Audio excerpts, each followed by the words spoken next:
Hello everyone, we are back. Avirath here. Today, I have a very special guest with me. He's a friend, mentor, and a great visionary. He's also the CPO of Ox and Just 21. He's gone through a lot in his life and has come out stronger on the other end. Here's Tanner Green. Hey Tanner, how you doing? Hey, Avi. Hey, Mehul. Nice to see you. Yeah, nice to meet you too. Yeah, so I'll go ahead and push the first question forward. So Avirath probably knows you a lot better, so I was like, let's just introduce your let's introduce you, and then we'll go forward and understand how you started getting into the space and understanding what happens in the space. So Avirath, as he mentioned, you were the CPO of Ox. So let's talk about early days of Ox and how you got involved with them. Like, was it a cold email to Charu? Because like Charu was one of our guests on the podcast, and we also heard about you in the podcast as well. And I've heard about you like building products, working on products there as well. So how did you get the opportunity to work on Ox with Charu? Yeah, go ahead. Yeah, thank you for the question. So my name is Tanner Green. I'm the Chief Product Officer at Ox. My journey into entrepreneurship, or whatever word you want to use, my favorite way to think about it is just making things. I think every person on this planet was put here to either make things or help people. And if we're really fortunate, we get to do both. I grew up in a small town called Farmington, Arkansas. It's got about 7,000 or 8,000 people in it. It's in the northwest part of the state. I was very fortunate as a young person. My mom was a school teacher, and my dad unloaded trucks for a living. So I really got to see blue-collar work ethic at a young age. When I was 15, I was exposed to the entrepreneurial ecosystem that exists here in Northwest Arkansas. And I learned about startups, and I learned about the ability to create things. And I learned that, hey, that was a way in which you can proceed in the world. So I got really excited about that. I've also been working as a freelance designer since I was about 13 or 14, ever since I first got a computer. So for me, I was really fortunate at a ripe young age to be passionate about design and software, and then also being really passionate about creating startups and trying to create businesses. I've had a lot of companies in my life that I've been a part of. Most of them were obviously pretty small, like just being in high school. I did a few things. I ran an eBay store. I consulted local companies on how to build websites. And I even worked at a restaurant and had food that was on the menu that I had made. So I've done a bunch of random things in my life, just really passionate about creating things and helping people. Long story short, I decided to pursue college. I graduated high school at 17. I went to the University of Arkansas. I was there for 1 year. I was studying philosophy and finance, two totally different things for totally different reasons. I was studying philosophy because I wanted to understand and question, how the world works. And I was studying finance because it felt like something that was very black and white that I could carry with me. About a year into college, I stumbled upon Charu Thomas, who at the time was the solo founder of Oculogics, which has now become Ox. I ended up sending Charu a cold email. She had just moved to Northwest Arkansas, and I sent her an email just saying, hey, my name's Tanner. I'm really passionate about making things. You seem like a really cool person. I would love to meet you. I sent her an email on that Monday, interviewed with her on Wednesday, and she hired me on Friday. And that was over 3 years ago. And just very fortunate to send an email at the right time and meet the right person in my life. So long story short, after I met Charu, I dropped out of college, became the first employee at Ox, and committed myself to what we were trying to do. And after a long 3 years, we've made a lot of progress, and really excited and happy to be where we're at. Hopefully that answers your question. That's put very well. I just want to follow up that with two sub questions. The first would be, since I know a little bit more about you and I know your story, I know you came from a little bit of tough origins. There was tough times that you've been through. And like you said, you still worked with a lot of companies. You started designing at the age of 13, 14.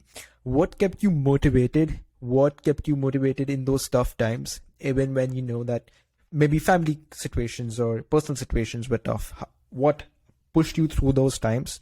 And the second part to this is, I see a kind of hustler attitude, obviously, with everything you've done. how do you keep up that hustle attitude? What were key? What values were key? And what things you did were key to keeping up that attitude till getting at Ox? Yeah, thank you for that question. I think the first and most important thing is that as young people, we have experiences in our lives that really mold us and make us who we are.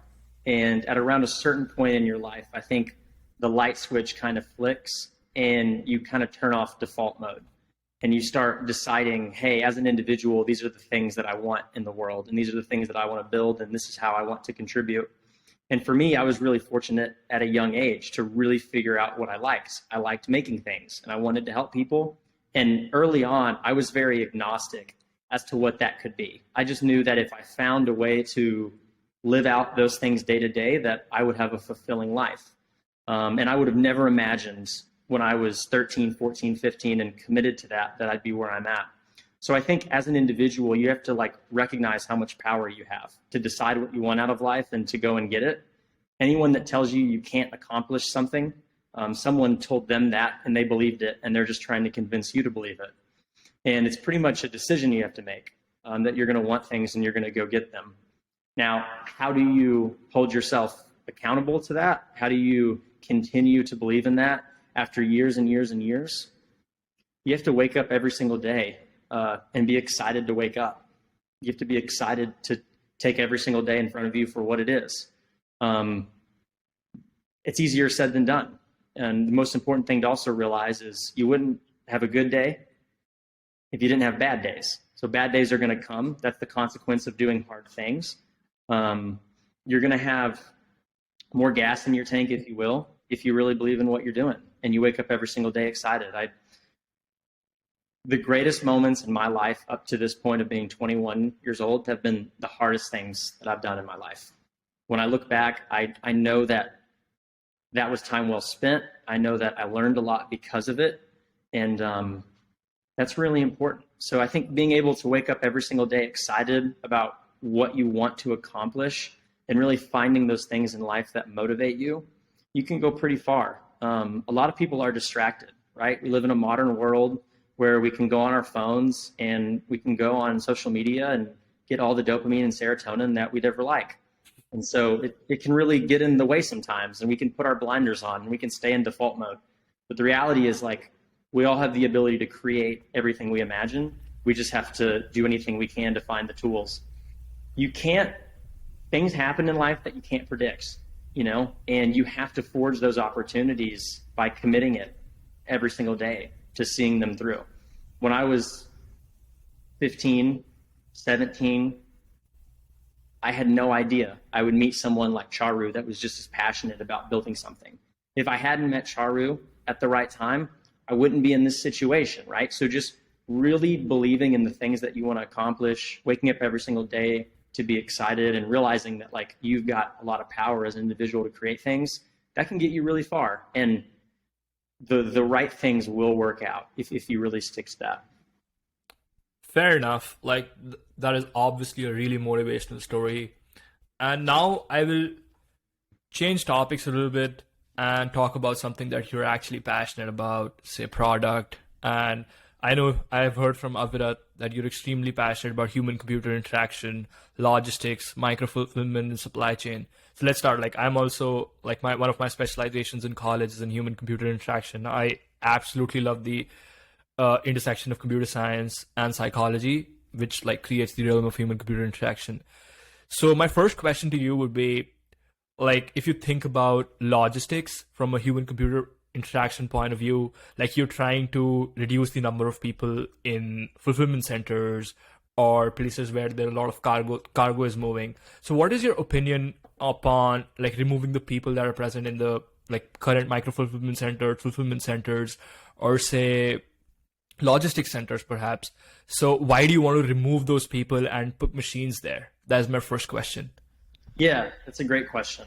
So today there's 5 million operators in warehouses, and in 2030 there's going to be 6 million.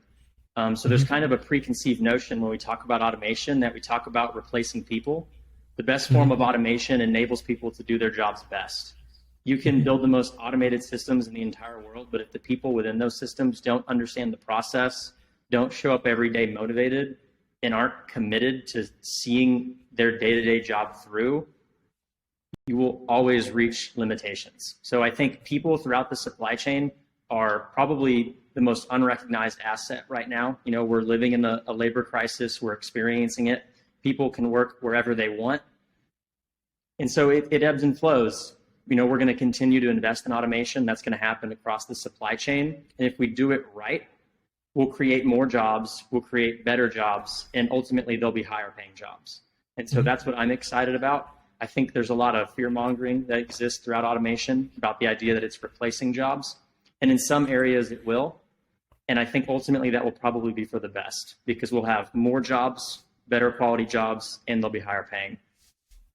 So what I understand from this is that there's one important thing that goes with automation. That is, like you said, there'd be higher quality jobs. Higher quality jobs also call for high literacy rates and people to be more educated.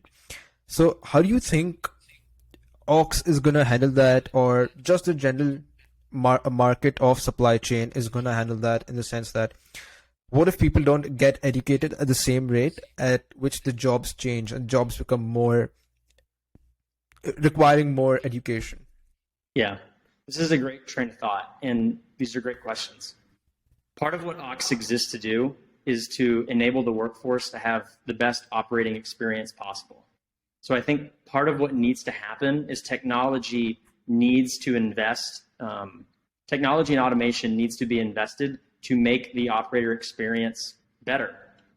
Today, in order to, like, if we wanted to go show up at a warehouse and start working, it would take us days to understand all the tribal knowledge that kind of exists throughout that system. And in a lot of these systems, if you lose one or two people, all that tribal knowledge goes along with it, right? So what's happening right now is people are not able to capture the training. They're not able to capture the information and pass it along. And so I just see a giant gap. There's a giant gap in the marketplace that no one wants to take advantage of, because we are very much overextended on the idea of traditional automation.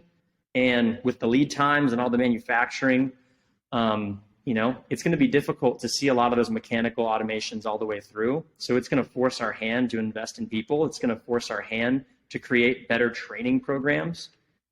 In every warehouse today, when you show up to start training, it's pretty much like, here are some PowerPoint slides with a bunch of words. You don't really know what they mean. And here's a buddy, go figure it out. Like that's not how the world works. That's not how the world should work. And, you know, someone's going to have to fix it and invest in it. You know, a lot of folks that work in these frontline operating positions, they're the hardest working people in the country. That's it. I mean, people that work in warehouses, people that make you coffee every single day when you go to a coffee shop, those are the hardest working people. They contribute more day to day than most white collar folks. Reality. And so we need to build systems, we need to build technology, and we need to build an economy that supports them and recognizes their value. Part of the issue with our economic system in general is that capital just exists to separate workers from production. That's fundamentally flawed.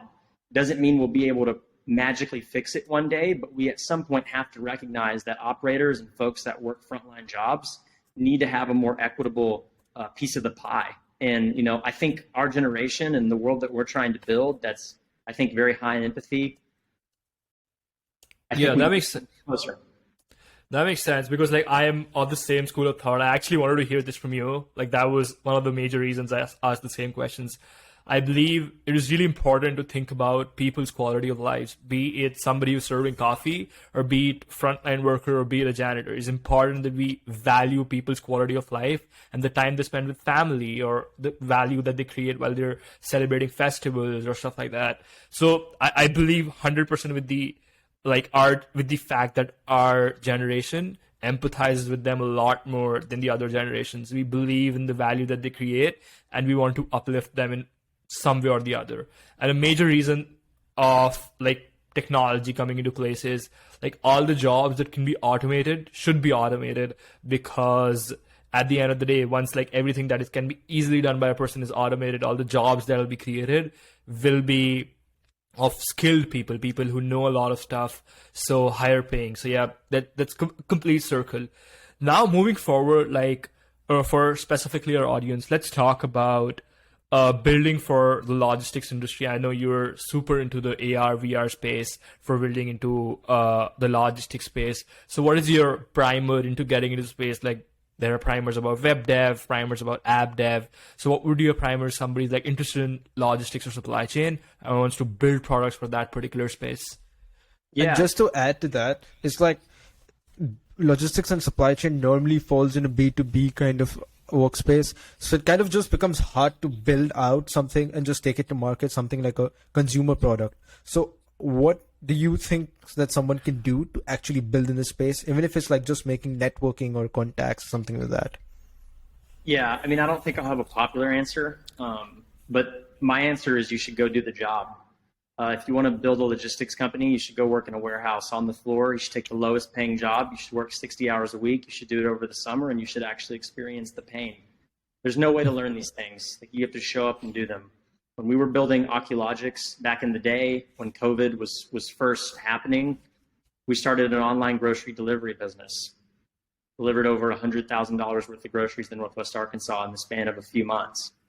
We did that because we wanted to experience what it was actually like to do the job, and that's the best way to learn things. That's just kind of how I've always been. That's always how I've approached it. If you're interested in getting into logistics, we have the power of the internet. You can go read and consume as much as you want, and it will never be enough because nothing replaces actually doing it. So if you're interested in supply chain, you're interested in logistics, go get a job in it. Go get a job I'll give you a specific example. One of my friends is a Rhodes Scholar, and one of the summers he was in college, he worked at a manufacturing plant on the front line assembling things. That's powerful. That's really powerful. He didn't do that for any other reason than to understand what it was like to have that job. So that's what I would encourage people to do. You can learn and read all the things that you need. All that information is available, but nothing can really recognize how much you would learn other than just doing it. Something I'd like to take away is that this has been really meaningful for both me and Mehul too. Like, if there's like both of us are interested in crypto, so the best way we've learned more about the sector is by just doing something or building something or talking to 5 people in it. And yeah, I totally second the fact that you just go out there and build something, which is most important. One thing that I'm really excited about talking about is that let's just consider Ox. Ox, it's based out of Arkansas, obviously, with Walmart being there and so many companies getting into fulfillment. Do you think the absence of technology or the level or rate at which technological innovation comes to the Midwest may allow you to take advantage of it? What do you talk about? What do you think about when you talk about equitable distribution of technology, or how technology is progressing compared to the coasts and the Midwest, and what may be the opportunities that lie out for founders or builders in the Midwest? Yeah, that's a great question. I mean, I'm from Arkansas, right? So I kind of have a very specific perspective that's just based on my experiences. For me, growing up, I'd basically heard of 3 companies you could work for. It was Walmart, JB Hunt, and Tyson. You've got the largest retailer in the world. You've got one of the largest food producers in the world, and then one of the largest transportation companies. Transportation. Mm-hmm. Yeah, exactly. So it's like, that's just kind of the circle that I was always exposed to. None of those companies are known for adopting technology and being super innovative. They're just not. They're making great progress in the last handful of years. And throughout the next 10 years, all 3 of those companies are going to do some incredible things. But if you look in the past 20 years, and kind of my experience just growing up and being exposed to it, it was pretty different. And so, I can't really speak to anything other than you kind of have your environment that you're around. You have the information that's presented to you, and you have to do the best that you can with it. I couldn't have imagined that I would really be in the position and in the situation that I'm in. So I don't really know if there's a right or wrong way to collect that information.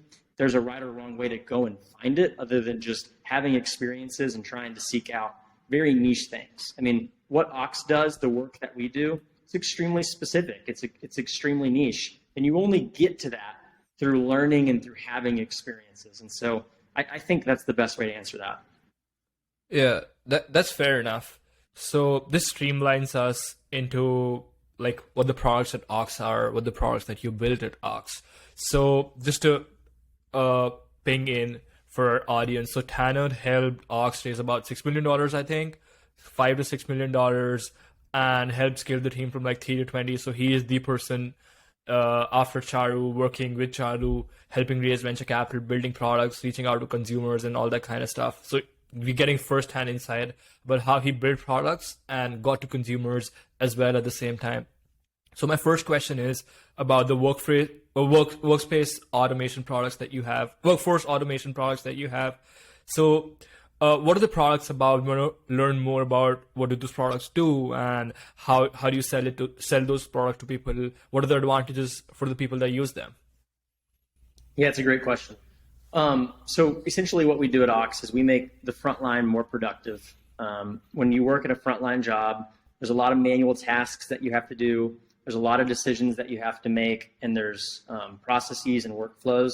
We basically take all of that, consolidate it into one system, and then give them the experience that they need to work. And most of the supply chain today is ran on paper. We're making it digital, and we're making it intuitive for folks to do work. So when you show up and you start working, if you have the opportunity to use Ox in a warehouse on the front line, pretty quickly, you're going to know how to do the job. You're going to understand the context. So we basically build products that help people work better, and all of it kind of falls into the category of supply chain automation. Makes sense. One thing I'd want to ask is that you spoke about how the products built at Ox are very niche. And we have some brilliant companies coming around like Stord who are building the cloud supply chain, as they say. So why have you chosen, like one quote I've heard is that money is made either bundling products or unbundling them, right? So why is it that Ox has taken a niche, and wouldn't it be a little bit more fruitful or favorable taking the vertically integrated approach? And if not, why so? Yeah, that's a great question, and I think it almost even goes back to your question as well, Mehul. I think I like selling to enterprises. Like that's who I want to sell to. I think if you can build something that the largest companies in the world can recognize value from, that's incredible. The largest companies in the world, they also have money to spend, right? Like when you think about building a business, it's like, well, shoot, someone's got to buy it. And in the context of our economic situation here in the U.S., is it's like I don't want to sell to small companies. Even if I could sell to them faster, I'd have smaller contracts that are just ultimately not going to have as high as the net dollar retention as they could. So I get super excited about selling to folks that I know have capital. I know that what we're building is directly tied to the problems that they're facing. That's a pretty important side of it. So I get very excited about selling to the enterprises and building products and systems that help them. Yeah, that makes sense. So I'll go back again to it was a nice intersection in both the questions. I'll go back again, how you do workforce automation. So I want to hear from you how, for example, somebody who's not using a product 6 months ago, suppose they take 10 minutes in picking up, the frontline worker takes 10 minutes from picking the product from point A to shipping it to point B. How do these frontline workers, when use the products that you give them, get it down to 2 minutes, 3 minutes, or 4 minutes? What are these strategies that they're using that it gets down to 3 to 4 minutes? Yeah, I mean, I would say, in short, a lot of what exists today is done on paper. A lot of what exists today is done through tribal knowledge. It's a lot of really what I've said. And essentially what we're doing at Ox is we're able to take a lot of those things that are difficult to take and to present to people. We've basically built a system that can take the work that needs to be done and direct folks on how to do it and give them the best experience. So for example, today, if you want to work a frontline job, you're going to carry around paper. You're going to carry around a big, bulky, handheld scanner. you're going to have to memorize a bunch of functions. You're going to have to ask a lot of questions in order to complete a task because things are going to come up. So it's a culmination of a bunch of things. Essentially, it's tribal knowledge. How can we remove as much tribal knowledge that exists? And on top of that, it's also the transformation of physical space and making it digital, right? Like when you think about a node on a supply chain network, it's just a physical building that has things in it. So how can we take that physical building? How can we make it digital? How can we take all the equipment, all the systems, all the processes that exist? How can we make all this digital? Those are kind of the questions that we started asking at the beginning. They're pretty broad, but through asking those broad questions and having a great deal of specificity when working and functioning with those customers, you can get to a much deeper level.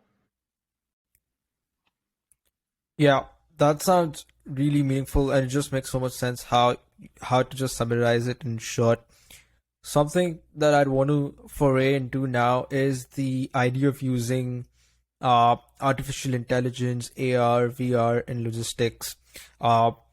Normally, you'd hear about using it in consumer products. You have headsets. You have something like the Oculus that you use for games primarily now, and the metaverse is growing. So, what do you think is the scope of artificial intelligence or artificial reality in what Ox is doing, and how many companies do you see adopting it? At what rate do you see them adopting it? Yeah, that's a good question. I think that when you think about decision science as a whole, when you think about data science, it's one of the most important thing of the next 10 to 20 years. Most companies that exist, they run on paper, they run in Excel, they run just trying to manually look at their data and make decisions. Going back to the last answer, we have to be able to look at all of that data to assign it in the proper way and to create structures that we can put into systems and they can help us do things. And, ultimately, there's a handful of companies, not only throughout supply chain, but through many industries that are going to be extremely successful and they're going to build very big companies. I think the biggest barrier at this point is how do you, A, get the data and make sure that it's good and that it is exactly what you need? And then how do you actually find the people to build the program, right? Those two things, that's the hardest part. The hardest part's doing it, right? A lot of the business logic is pretty intuitive, right? It's like you've kind of got these decisions that need to be made and you kind of just got to get some people in a room, but being able to actually get all that data for it to be good and then to actually find the people that can go and build it and can make it happen, like that's honestly the most difficult part. That's why we haven't seen the adoption. I think most people can look at systems and can look at things that are going on and think in their mind intuitively like, okay, we understand what information is important here. We understand why things need to happen, but actually being able to take that and then get all the data that you need and make that it's clean, you can actually use it, and then finding all the folks that can actually build the systems and implement it, that's difficult. And you're starting to see things like machine learning and decision science as a service. Like those are things that are going to become large businesses because it's difficult. Every single individual company to have to go and to accomplish these things on their own, it's going to take a long time and it's going to be painful. And so, you're starting to see those types of models be offered as a service. And the time that it takes to get those things done is ultimately what slows down the adoption of things like, really concrete data science and AI. In the augmented reality space, it's going to be interesting. It all depends on the hardware and if the right companies can get the costs down. Cost too much. And until the costs go down, it's going to be very difficult for folks to adopt specifically AR and VR headsets at scale that aren't super niche. There's a lot of large companies that will use virtual reality for training. That's becoming more popular because it's very specific and it's kind of like a one-time use thing, but it doesn't just keep going and it's not used day to day by the same folks. Most of it's going to come down to costs. Enterprises and companies are incentivized to make money, and augmented reality and virtual reality displays are expensive right now. And so it'll be interesting to see as we kind of work through the next 10 years, how much does the price go down? how much does the ecosystem of developers continue to increase and have momentum? And from there, we'll just kind of see where it ends up. That's fair enough. Like I see your point in like using AR, VR in that kind of space. So moving forward, like what do you think about what the structure of logistics or micro fulfillment centers in America, perhaps in the entire world, since we're trying to go global, trying to ship something from the United States to Europe or Europe to United States, India, everything like completely fast, blazingly fast. Yeah. What do you think about the future of supply chain and logistics from like a current perspective? Yeah, so I think domestically, companies, Amazon, Walmart, Instacart, GoPuff, that are really trying to adopt the micro fulfillment strategy, they're going to be the most successful. It's a classic hub and spoke model. Most of these companies are going to build smaller facilities that are kind of on the outside of the larger areas, and they're going to build large hubs in the inside. The issue, in my opinion, isn't the ideas or the lack of strategy. A lot of it is really the real estate. Like if I am building a large supply chain company, how do I get the real estate to build a giant automated micro fulfillment center in downtown, Atlanta? It's hard. Yeah. It's hard to find the real estate. It's hard to find the systems and the companies to go build those things. Like it'll be interesting, and ultimately that being one of the most difficult factors right now is the lack of real estate isn't good for our market, because what it does is it essentially just enables all of the players that have the most amount of capital to create.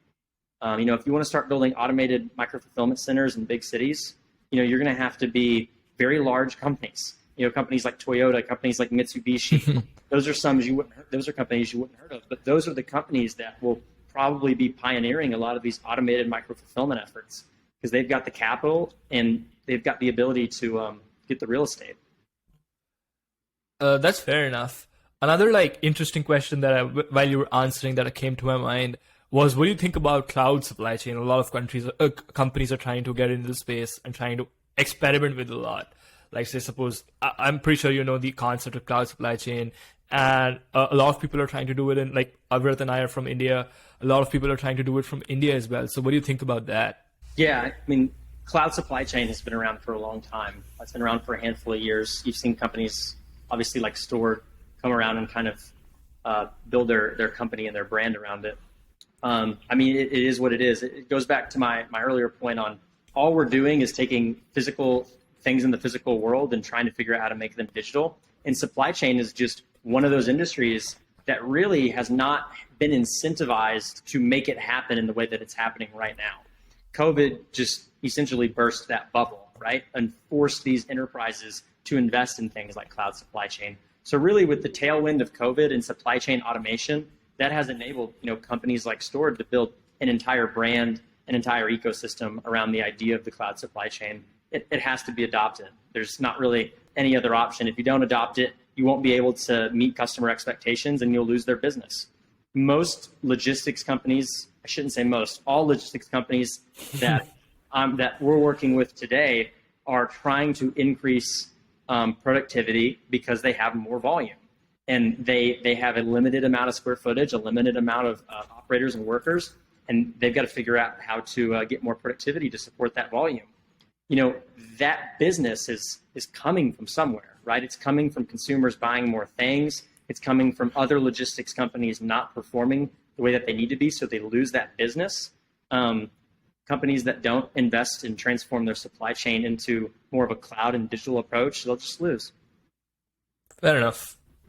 Well, I think it's been a variety of different conversations. As to wrap it up or to end it, what would to the audience who are school students and high school students, and obviously college students, do you have any kind of resources you'd suggest or any kind of things that they should look into that would give them the most amount of insight, maybe into supply chain or entrepreneurship or into just getting interested about all of this? Yeah, that's a great question. I think everyone's different. Everyone has different interests. Everyone has different ways of learning. There's no right or wrong way to do anything. And I think that's a very important personal thing to understand. You know, for someone like me, like I was never super passionate about school. And so having the opportunity to not go to school and to learn things firsthand by building a business, like that was better for me. For some people, it may not be, and that's okay. So I think it's important to understand and to reflect on yourself as an individual and what you want to get. And then from there, you're going to get a different answer.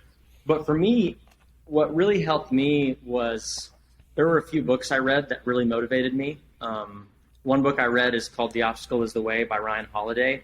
I read that the week I decided to drop out of college, right? It was kind of like what I wanted to tell myself. And it was a little bit of a confirmation bias, right? It's like, and that's something that I think is good advice in general is like, you know what's out there. You know what books are good. You can go on the internet and find out, but try to consume those books at the time and the seasons in your life where they'll have the most impact.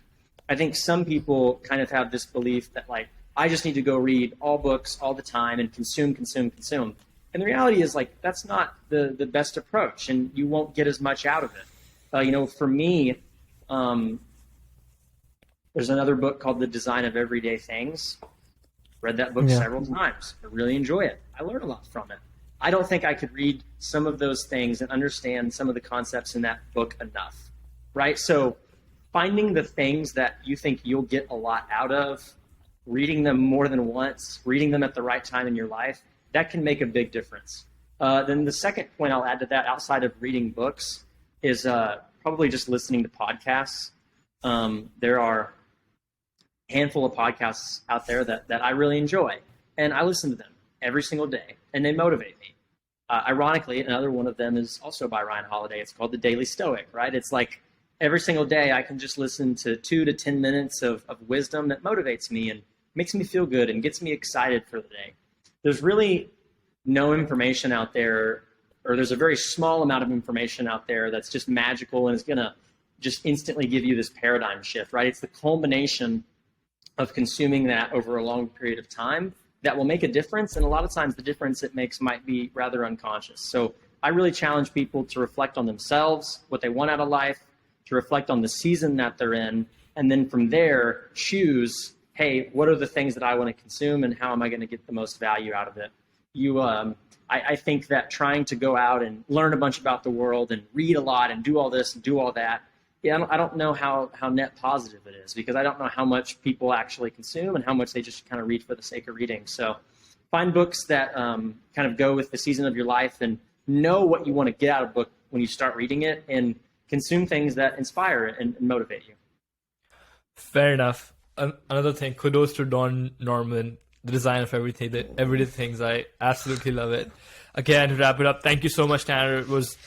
It was amazing having you. Had a great conversation, and hopefully our audience got a lot out of it. Thank you so much. Really appreciate it. I hope so. I really appreciate you guys for being so thoughtful and asking good questions. I hope I had good answers. I really appreciate the time and you guys being so friendly. Yes, of course. Awesome. See you guys.